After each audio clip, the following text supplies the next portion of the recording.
Hermanos, ustedes y yo somos muy influenciables, muy influenciables. Sus opiniones, mis opiniones, nuestras acciones y nuestras actitudes son la respuesta siempre de algún tipo de influencia, siempre. Alguna vez, y yo creo que se le crece la nariz si dice que no, ¿cuántas veces no hemos comprado algo? Porque vimos algo en el internet, nos pareció bonito, en la televisión, o alguien nos dijo que eso era bueno. Ejercen muchos factores, ejercen influencia sobre nosotros. Por ejemplo, redes sociales, las redes sociales. Usted abre las redes sociales, usted tiene acceso a todo tipo de información que, aunque usted no lo crea, termina ejerciendo gran influencia en su manera de pensar acerca de diferentes temas. Usted sabrá, quizás, que aquellos que tienen grandes audiencias en las redes sociales se les conoce como influencers o influencers, me imagino en español, no sé, pero obviamente la palabra lo dice todo. Ellos tienen influencia sobre otras personas porque sus opiniones son válidas para muchos, tienen una gran audiencia y usted puede ver grandes cosas, tanto buenas como malas, a través de esa influencia. Por ejemplo, un buen ejemplo muy reciente de lo que es la influencia a través de red social. La semana pasada se eligió al nuevo presidente de Colombia. Era tan complicada la situación, habían matado a un candidato presidencial, que a este hombre le tocó hacer una campaña prácticamente virtual.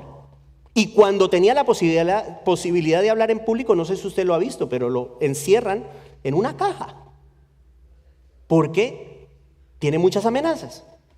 Pero resulta que este hombre ganó las elecciones a través de una estrategia primordialmente digital.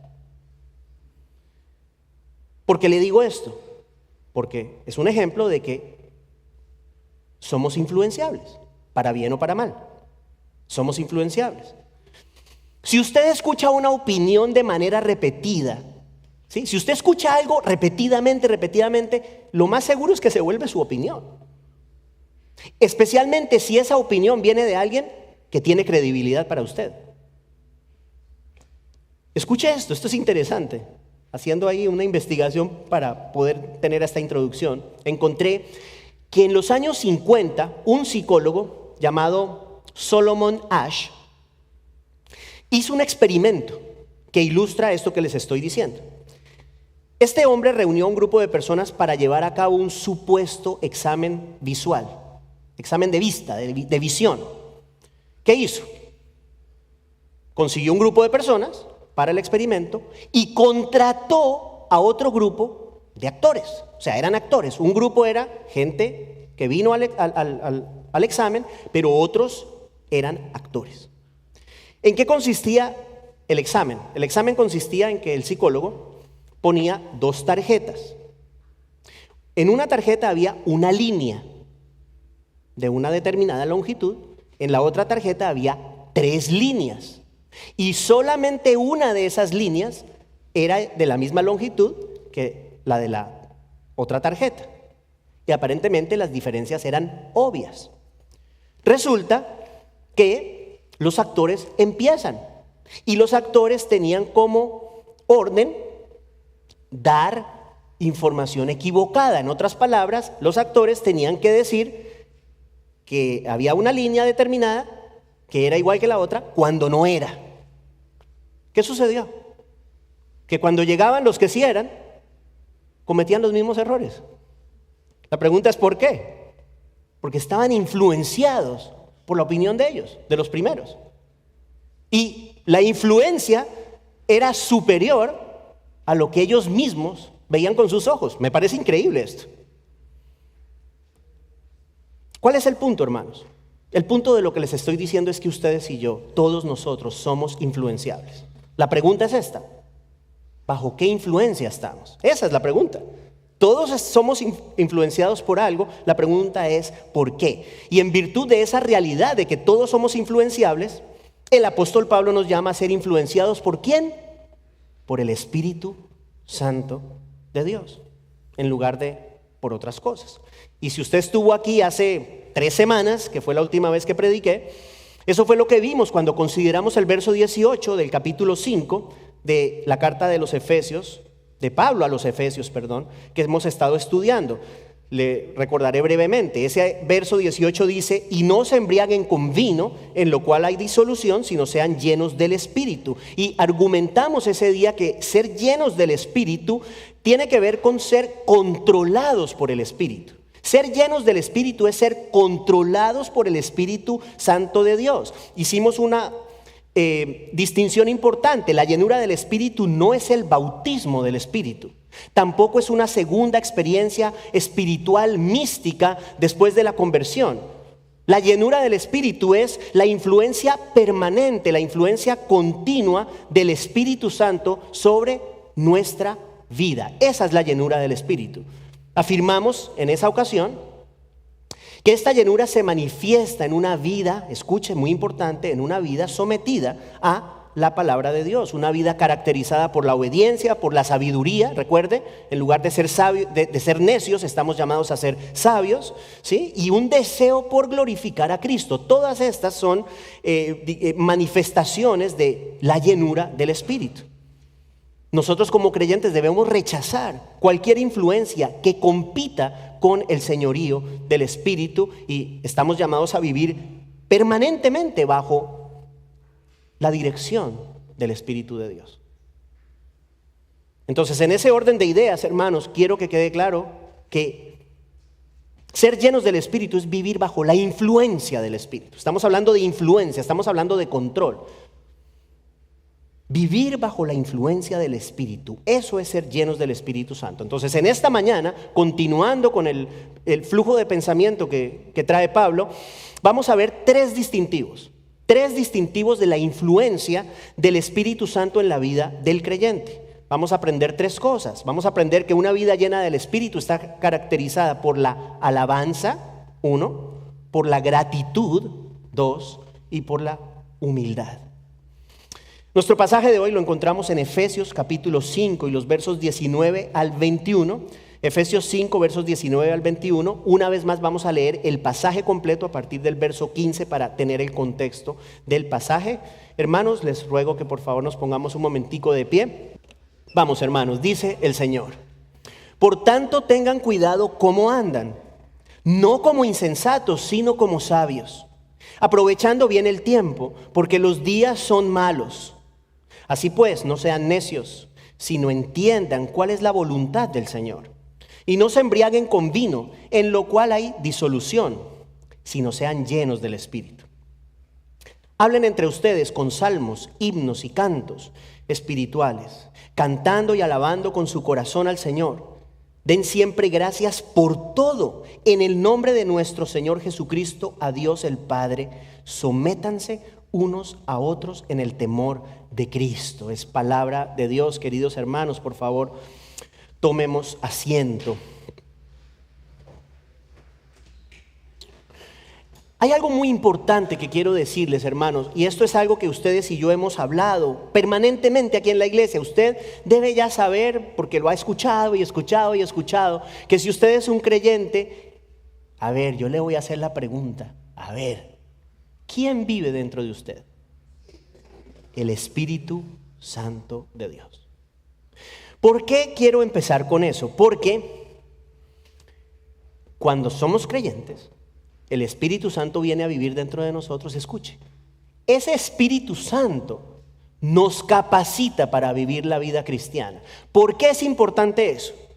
Quiero que usted y yo entendamos que el Señor no nos pide cosas que no nos capacita para hacer. ¿Sí? O sea, el Señor nunca nos pide a nosotros algo que no nos dé la gracia y la capacidad para llevar a cabo. Tenemos al Espíritu Santo de Dios dentro de nosotros. Pedro, el apóstol Pedro, dice con respecto a esta capacidad que tenemos nosotros, que todo, dice todo, Dios nos ha concedido todo lo que necesitamos para la vida y la piedad. En otras palabras, en Cristo nosotros tenemos todos los recursos necesarios para vivir la vida que Él espera de nosotros. Eso es importante tenerlo en cuenta. ¿Sabe por qué? Porque sin esos recursos la vida cristiana es imposible. Ninguno de nosotros puede vivir la vida cristiana en nuestras propias fuerzas. Ninguno. Ahora bien, en el verso 18 de este capítulo 5 que vimos hace 3 semanas, fíjese que Pablo presenta un imperativo y hablamos sobre eso. Él dice, sean llenos del Espíritu. Eso es un imperativo. Y ese imperativo, dijimos, reúne 2 verdades bíblicas muy importantes. Por un lado, la soberanía de Dios. Pablo no dice, llénense del Espíritu. Pablo dice, sean llenos del Espíritu. ¿Quién llena? El Señor. O sea que por un lado Pablo nos está mostrando la soberanía de Dios, quien nos llena, pero al mismo tiempo el imperativo demuestra o apunta a la responsabilidad del creyente de vivir en obediencia a Cristo. ¿Sí? Si ya hemos dicho que ser llenos del Espíritu es caminar en obediencia, es estar bajo el control del Espíritu, Pablo nos dice, sean llenos. Sí, es cierto, nosotros no nos llenamos a nosotros mismos, lo hace Dios. Pero hay una parte que nos corresponde. Y eso es lo que Pablo presenta aquí. Por eso es un imperativo. Desde nuestra perspectiva humana, escucha esto, experimentamos el control del Espíritu cuando rendimos nuestra vida a la influencia del Espíritu, al control del Espíritu, cuando nos sometemos a la voluntad de Dios por medio de una vida de obediencia. Esa es nuestra parte. Esa es nuestra parte. Y nuestro pasaje de hoy presenta 3 distintivos, como dijimos ya al inicio, de una vida llena del Espíritu Santo de Dios. Vamos a ver los 3. El primero de ellos surge del verso 19 y es la alabanza. Yo quiero que pongan mucha atención, porque esto que vamos a hablar es muy interesante. Este primer punto con respecto a la alabanza es un punto muy importante. Escuche. Verso 19 de nuestro pasaje, Pablo escribe, hablen entre ustedes con salmos, himnos y cantos espirituales, cantando y alabando con su corazón al Señor. ¿Qué es lo primero que vemos? Una vida llena del Espíritu es una vida que alaba. La alabanza es un producto de la llenura del Espíritu. Ahora, en el contexto del pasaje, parece claro que Pablo está hablando de la alabanza congregacional, lo que acabamos de hacer hace unos minutos cuando la banda estaba aquí y todos estábamos cantando. Yo he dicho varias veces, en varias ocasiones, hace un ratico que no lo digo, pero lo he dicho varias veces, que el propósito de la música en la iglesia no es entretener a nadie. El propósito de la banda no es tocar para ustedes. La banda no toca para ustedes. La banda toca para el Señor, para que entre todos le alabemos, ¿no? ¿Sí? Es cierto. También hemos dicho estas palabras, y lo tengo aquí, no lo digo porque hoy no había mucha gente al comienzo, pero lo tengo acá. Y lo hemos dicho anteriormente, que la alabanza, el tiempo de alabanza no es un tiempo adicional para tener más tiempito para pintarme las cejas y llegar tarde al servicio, no. El tiempo de la alabanza es un tiempo vital, vital. Hermanos, la alabanza que ustedes y yo, que nosotros como iglesia ofrecemos al Señor domingo a domingo, tiene de hecho 2 direcciones basado en lo que estamos viendo hoy. Muy importante y muy interesante, escuche. Tiene una connotación horizontal. Horizontal, ¿a qué me refiero con eso? Una connotación horizontal o una dirección horizontal que tiene que ver con la edificación mutua cuando nosotros cantamos.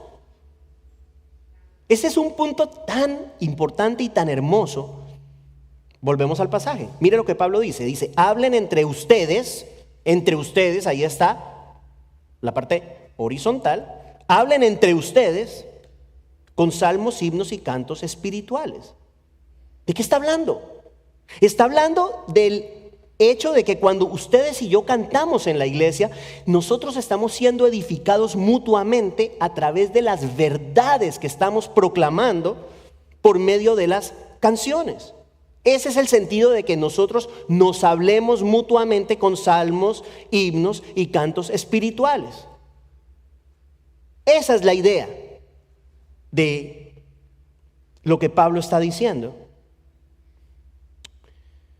Es el hecho de que Pablo nos está exhortando como creyentes a expresar la llenura del Espíritu cuando estamos cantando, antes de empezar, por ejemplo, el servicio los domingos. ¿Cómo expresa la llenura del Espíritu nuestra alabanza?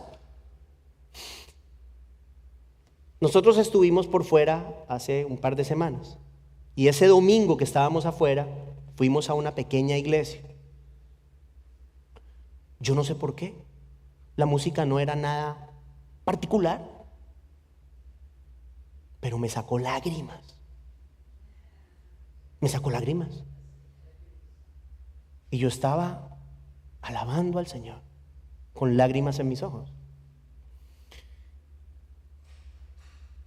Hermanos, la alabanza en la iglesia es mucho más que cantar por cantar. Eso es importante tenerlo en cuenta. Cuando las canciones en la iglesia exaltan el nombre de Cristo, cuando las canciones en la iglesia reflejan la sana doctrina de la palabra de Dios, entonces esa alabanza congregacional se convierte en un instrumento de edificación para nosotros. Esa es la primera parte, la parte horizontal o la connotación horizontal de la alabanza. Nos edificamos mutuamente cuando cantamos alabanzas a nuestro Dios, todos juntos en el contexto de la iglesia. En Colosenses 3:16, Pablo escribe palabras similares a las del primer verso de nuestro pasaje. Allí dice que la palabra de Cristo habita en abundancia en ustedes con toda sabiduría, enseñándose y amonestándose unos a otros con salmos, himnos y canciones espirituales, cantando a Dios con acción de gracias en sus corazones. Yo no quiero hacer la distinción, supuestamente hay cierta distinción entre esos tres términos, salmos, himnos, canciones espirituales. No quiero ir allá, creo que tiene que ver con alabanza. Veámoslo de esa manera, para que no nos confundamos. Alabanza, alabanza cantada, alabanza de adoración en la iglesia. ¿Cuál es el llamado aquí según Colosenses 3:16? Enseñarnos y amonestarnos los unos a los otros a través del canto. Para que haya edificación, esto es vital, ese canto que surge en la alabanza de la iglesia debe estar saturado de la palabra de Dios. Entonces, y solo entonces, podremos ser edificados. Y aquí pues llega una conclusión que es obvia. Escuche esto, hermanos. Si las canciones que cantamos en la iglesia no están alineadas con la doctrina bíblica, no traen edificación. Es así de sencillo. O sea, las canciones pueden ser muy, yo no sé, hay veces que uno de repente ve por ahí algún video de gente, entre comillas, alabando a Dios, pero eso es un desorden. Yo me pregunto si eso realmente es alabanza a Dios, si eso realmente edifica a la iglesia, especialmente cuando, no tanto por el ritmo, pero el mensaje no dice absolutamente nada que glorifique a Cristo y no dice nada absolutamente respecto de lo que la palabra de Dios habla. Entonces, así como la predicación, o como en la predicación, la palabra de Dios es necesaria, porque si yo me paro aquí a echar chistes, ustedes salen riéndose, pero no salen edificados. De la misma forma, la alabanza tiene que ser bíblica. Lo que se canta, y en ese orden de ideas entonces somos edificados mutuamente a través de la música. Ese es básicamente el punto de Pablo cuando dice que hablemos entre nosotros con salmos, himnos, cantos espirituales. Ahora bien, la alabanza tiene otra dimensión, otra connotación, otra dirección, y es obviamente la vertical. La vertical, que es nosotros alabando a Dios, nosotros alabando al Señor. ¿Y qué dice Pablo en nuestro pasaje? Dice, él nos exhorta a cantar y alabar con todo nuestro corazón al Señor. ¿Sí? Con todo nuestro corazón. Yo no sé si usted ha visto los partidos, de repente algún partido del Mundial, ¿no? Pero de repente uno a veces, y esto se me ocurrió ahorita, ve uno más devoción en el estadio cantando el himno de las naciones que en la iglesia cuando le cantamos al Señor. Usted ve a la gente, oh gloria, y así lloran, ya. Pero a veces estamos en la iglesia y bueno es alabarte, Señor. ¿Sí? Hermanos, la alabanza de quien vive bajo el control del Espíritu tiene su fuente en el corazón. En el corazón. Y por eso creo yo que en la medida en que haya en nuestro corazón una conciencia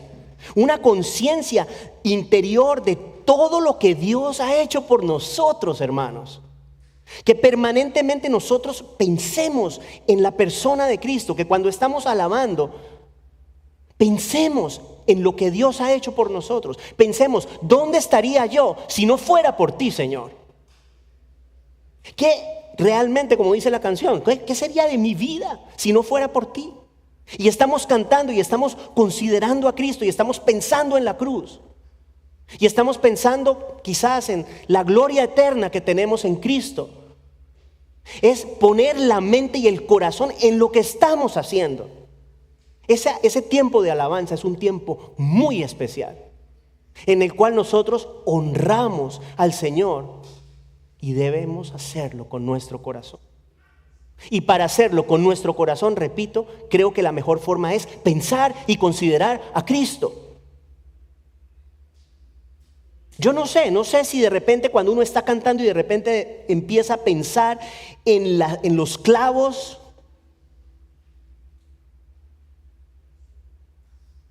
en el sacrificio, en el dolor, quizás imaginarse los gritos de Cristo en la cruz. Yo no sé si eso nos ayude, quizás. Yo no digo que yo haga estas cosas. Aquí yo le estoy hablando, me estoy metiendo aquí. Yo me pregunto si quizás, si tenemos ese sentir y ese deseo de enfocarnos en Cristo, ¿cómo puede cambiar nuestra alabanza? ¿Cómo cambiaría el hecho de que venimos a la iglesia y cantamos al Señor con un corazón absolutamente entregado a Él y agradecido, como vamos a ver ahorita en el siguiente punto? Hermanos, la alabanza. Quiero decirle esto, el Señor es digno de nuestra alabanza. Él ha dado todo por nosotros. Que el Señor los ayude a ustedes y me ayude a mí a alabarle con el corazón. No solamente aquí en la iglesia cuando cantamos, en todo tiempo, pero estamos hablando de la iglesia. Ojalá que eso sirva para que a partir del próximo domingo todos lleguemos a tiempo a la alabanza. Yo no le estoy echando, por favor, entiéndame.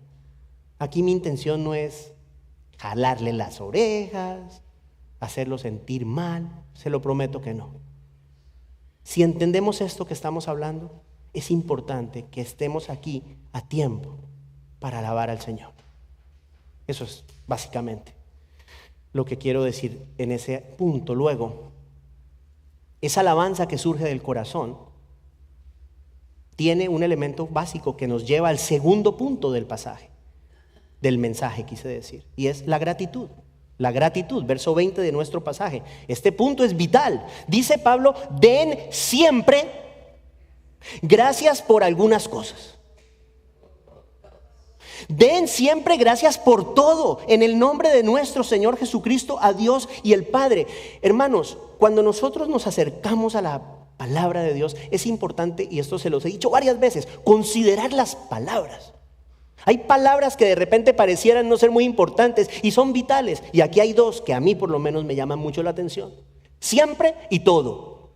Siempre y todo. Me parecen palabras muy importantes. ¿Por qué? Escúcheme. Porque siempre y todo anulan la excepción. ¿Qué quiero decir con eso? ¿Qué significa siempre?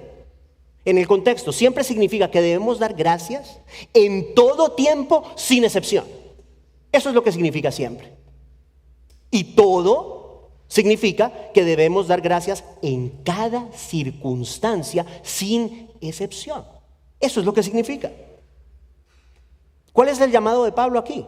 Es a mostrar nosotros como creyentes una gratitud constante en toda circunstancia que enfrentemos. Y eso suena muy bonito. Pero cuando llega la aflicción, ¿cómo lo manejamos? Antes de hablar de eso, palabras similares dice Pablo en 1 de Tesalonicenses 5:18, dice: den gracias en todo, porque esta es la voluntad de Dios para ustedes en Cristo Jesús. Esa gratitud está basada en una plena confianza en la perfecta voluntad de Dios. Hermanos, vamos a ser sinceros.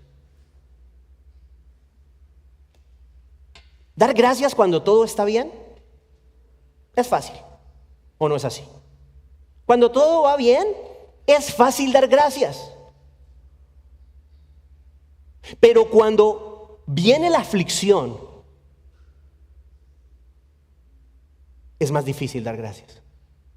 Y Pablo nos está diciendo hoy: den gracias en todo. En todo. En todo. La pregunta es: ¿pero cómo, Señor?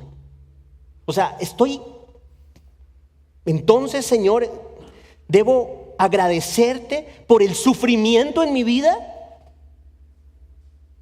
¿Debo yo agradecerte, Señor, por el sufrimiento que tú permites en mi vida? ¿Usted sabe cuál es la respuesta? Yo digo sí. Yo digo sí. Tenemos que agradecer al Señor hasta por el sufrimiento que Él permite en nuestra vida. La pregunta: ¿por qué? ¿Por qué le digo eso? Dos cosas vitales. Uno, la soberanía de Dios. Si nosotros creemos en el Dios que esta Biblia presenta, es un Dios soberano sobre todo. Acuérdese las palabras de Jesús: no se cae un pajarito a tierra si Dios no lo permite. Y siempre que digo esto, siempre le repito lo mismo: no es lenguaje hiperbólico, no es lenguaje exagerado. Jesús no está hablando por hablar. Jesús está diciendo que no se cae un pájaro en todo el mundo si el Señor no lo permite. ¿Qué significa eso para mi vida? El Señor tiene absoluto control de mi vida. De todo, de lo bueno, de lo regular y de lo que considero malo. Ok, eso es una cosa. Segundo, Romanos 8:28. Es una promesa hermosa. Sabemos que Dios dispone todas las cosas para el bien de aquellos que le aman. Esa es una promesa, esa es una certeza, es una seguridad. Todas las cosas. Y quiero decirle, en todas las cosas, en Romanos 8:28 está incluido el sufrimiento. Todo está incluido en Romanos 8:28. Por esa razón es que Pablo nos dice en nuestro pasaje de hoy que como creyentes manifestamos la llenura del Espíritu Santo agradeciendo en todo tiempo y en toda circunstancia. Quiero hacer una aclaración. Yo con esto no estoy diciendo que uno deba sentarse y decir: Señor, por favor, trae sufrimiento a mi vida. No, yo no estoy diciendo eso. Tampoco estoy diciendo que en medio del sufrimiento nosotros no podamos decirle al Señor: Señor, por favor, quita esta aflicción de mí. Yo no estoy diciendo eso. Pero en medio de la aflicción sí estoy diciendo: Señor, gracias. Señor, gracias. No lo tenía aquí, pero lo voy a compartir. Los meses anteriores fueron meses muy difíciles para mí como pastor, muy difíciles. Marzo, abril, mayo, final de febrero, marzo, abril, mayo, definitivamente, sin lugar a dudas, el tiempo más difícil para mí en mi corta vida ministerial. Y hace unos pocos días pude decirle al Señor: gracias por la aflicción. Gracias por todo lo que me has enseñado en este tiempo y gracias por la manera como me has sostenido en este tiempo. Y no lo digo para ponerme como ejemplo, lo digo simplemente porque de repente hay momentos en los cuales de repente no estamos todavía como listos para decirle al Señor: gracias por mi dolor, pero es importante que llegue ese tiempo. Es importante que llegue ese momento en el cual nosotros podamos decir: todo lo que pasa, Señor, en mi vida, estás bajo el control y tú prometes disponerlo para bien. Y obviamente cuando empezamos a ver el beneficio de la aflicción, porque siempre hay un beneficio en la aflicción del creyente, siempre. Por eso es que Dios dispone todas las cosas para el bien, siempre hay un bien. Cuando el Señor nos da la oportunidad de ver en esta vida el beneficio de nuestra aflicción, es algo muy hermoso, es algo muy maravilloso, que es parte de lo que el Señor me ha permitido experimentar con esto que les acabo de compartir. Gracias, Señor, porque en medio de la aflicción ahí has estado conmigo. Y de todas estas cosas, ciertamente has sacado cosas muy buenas que jamás hubieran pasado en mí si esta aflicción no hubiera venido a mi vida. O sea que el punto, hermanos, es importante tener un corazón agradecido siempre. ¿Le recuerdo esto? Pablo está escribiendo esto ¿desde dónde? ¿Desde el Hilton? ¿Desde el Hyatt? ¿Desde el Sonesta Beach? No, desde la cárcel, desde prisión. Pablo está privado de su libertad y nos está diciendo desde la prisión: den gracias en todo. O sea que, hermanos, en las más duras pruebas, es posible que usted esté pasando una gran prueba de diferente índole. Aquí hay varias personas, o sea, todos tenemos problemas, pero hay problemas de problemas y hay pruebas de pruebas. Si usted está pasando una de esas que usted dice: ¿cómo voy a salir de esto, Señor? El Señor está en control. Y mi oración es que usted mantenga su corazón dispuesto a estar siempre agradecido con el Señor. Porque, escuche, algo que hemos hablado en otras veces: así el Señor no hiciera nada más por nosotros. Suponga que el Señor nos salvó y de repente dice: bueno, ya, Jorgito, terminé contigo, estás on your own. Él no hace eso, pero si lo hiciera, ya dio su vida por mí, ya me perdonó mis pecados, ya me salvó de la muerte eterna de mi alma y me ha hecho coheredero junto con Cristo de la gloria eterna. Así el Señor no hiciera nada más por nosotros. Ya hizo tanto que nuestros corazones han de estar agradecidos, hermanos. El agradecimiento es un distintivo de la persona que está llena del Espíritu Santo. Lo opuesto es la incredulidad, la ingratitud, quise decir, la ingratitud de la incredulidad, la ingratitud del incrédulo. Usted ve eso, por ejemplo, en Romanos 1:21. Romanos 1:21, mire lo que Pablo escribe, dice: pues aunque conocían a Dios, no lo honraron como a Dios, ni le dieron gracias, sino que se hicieron vanos en sus razonamientos y su necio corazón fue entenebrecido. Hermanos queridos, el corazón agradecido da gracias. El corazón, no, eso no fue lo que quise decir. El corazón lleno del Espíritu da gracias. La vida llena del Espíritu da gracias, está agradecida. Escúcheme, independientemente de las circunstancias. Nuestras circunstancias no determinan nuestro agradecimiento. En todo. Den siempre, dice el Señor, den siempre gracias. En todo. Y llegamos al tercer y último distintivo de una vida llena del Espíritu: la humildad. La humildad. Verso 21 de nuestro pasaje, Pablo escribe: sométanse. ¡Ay, esa palabra no nos gusta! Sométanse unos a otros en el temor de Cristo. Si yo le digo a usted, levante la mano si le encanta someterse, si usted levanta la mano, bueno, ¿no? En el Señor de pronto levantamos la mano, es la única forma. Pero el punto es, aquí no hay ninguno de nosotros, porque no existe ningún ser humano que sea humilde por naturaleza. Eso no existe. Humilde por naturaleza, no existe ni uno. Ninguno de nosotros es humilde por naturaleza, al contrario. ¿Por qué digo al contrario? Todos, absolutamente todos, y Cristian se ríe. Todos tenemos la tendencia a poner nuestros intereses por encima de los intereses de los demás. Eso es natural. Y tenemos la tendencia, infortunadamente, a vernos mejores que los demás. O sea, tenemos esa tendencia a sentirnos que somos mejores que otros. Pero ¿qué pasa, hermanos queridos? ¿Qué pasa cuando venimos a los pies de Cristo? Ese concepto de nosotros mismos cambia. Y cambia radicalmente. Y cambia progresivamente. ¿A qué me refiero?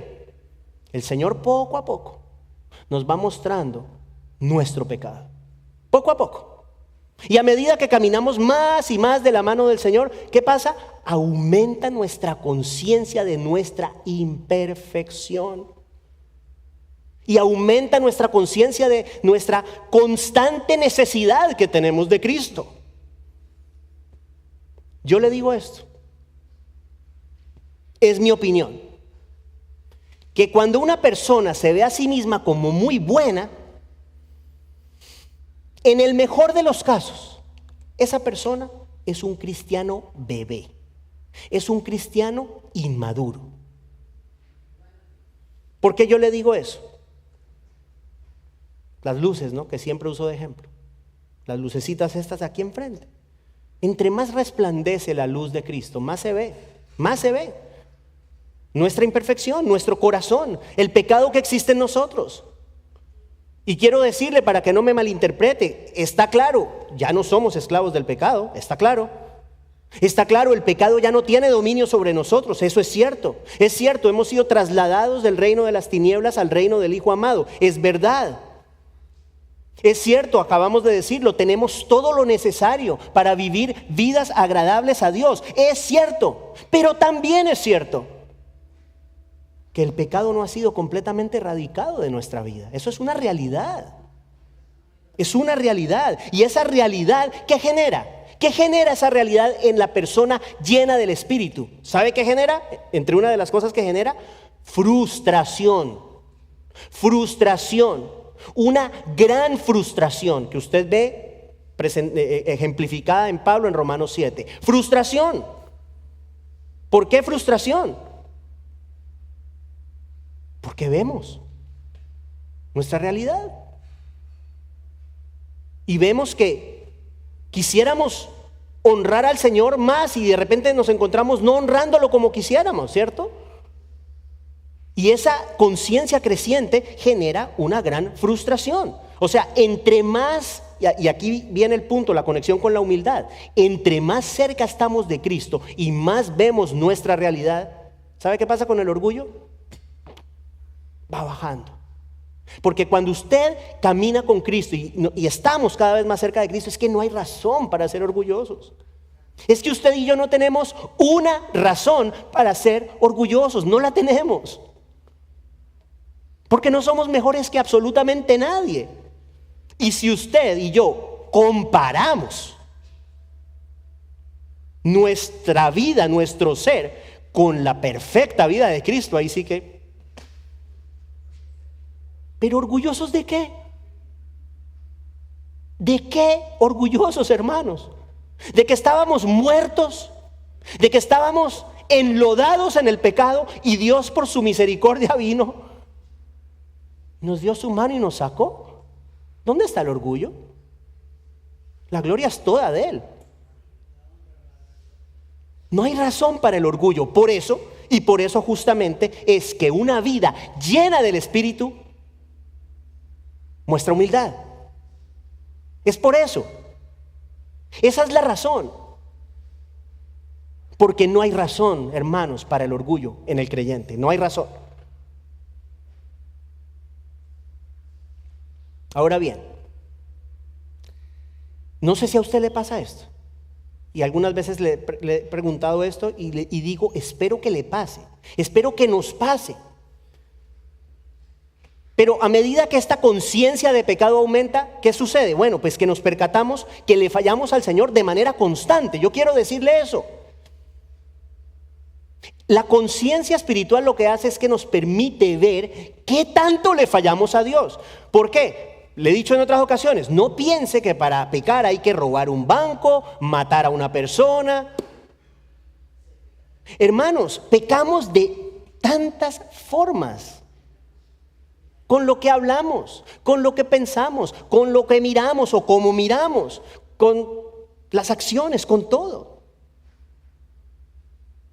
Y esa conciencia de esa inclinación a deshonrar al Señor genera en nosotros y debe generar una gran frustración que es incompatible con el orgullo.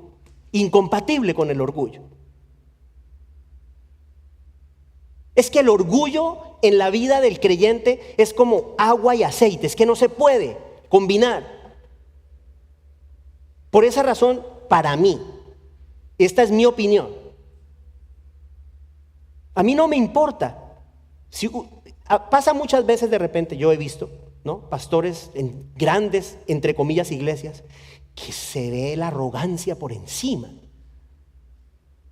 La pregunta es, entonces, ¿qué pasa con ese individuo? O sea, ¿es posible que un hombre lleno del Espíritu sea arrogante? Yo no creo. Yo no creo.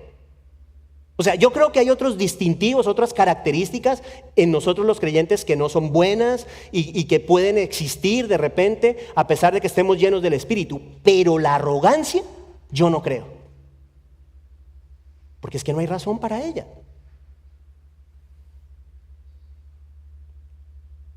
O sea que, queridos hermanos,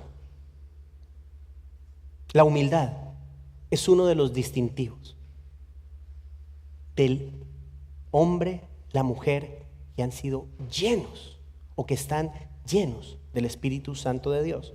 Si usted quiere hablar de humildad, y ya casi terminamos, ¿quién es el ejemplo perfecto de humildad? Señor Jesús, el Señor Jesucristo. Filipenses 2, versos 3 y 4 es maravilloso, dice, bueno, todavía no viene ese pasaje. Filipenses 2, versos 3 y 4 nos recuerda Pablo diciéndonos: no hagan nada por egoísmo o por vanagloria, sino que con actitud humilde cada uno de ustedes considere al otro como más importante que a sí mismo, no buscando cada uno sus propios intereses, sino más bien los intereses de los demás. Sí, eso es lo que está diciendo.